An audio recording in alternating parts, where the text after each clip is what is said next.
of the most significant data quality issue that could affect the outcome of your analysis, that could distort even decision making, is outliers. Yes, outlier is just like a black sheep in the family. Outlier is just like a deviation that appears to be too large for what is permissible. It is just like a noise. In fact, it is even worse than a noise because outlier would make your data distribution look abnormally abnormal.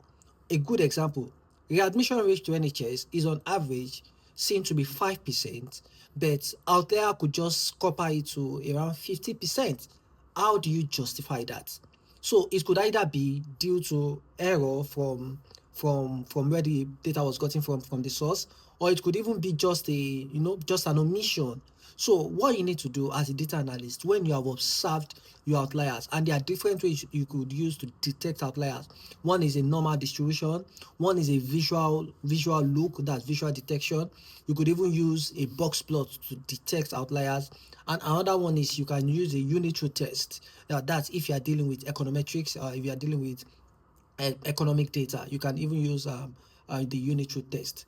So you should always treat outlier as the same way you would treat a missing data, because it is no more different than a missing data. So what is the essence of a data that is unrealistic, that does not portray the true nature of the data, than a data not being there? It is almost the same thing. So treat it as a missing data, and of course speak with the person in charge of data and address it before running your analysis, because if you work with an outlier, it's actually going to affect the whole of your outcome.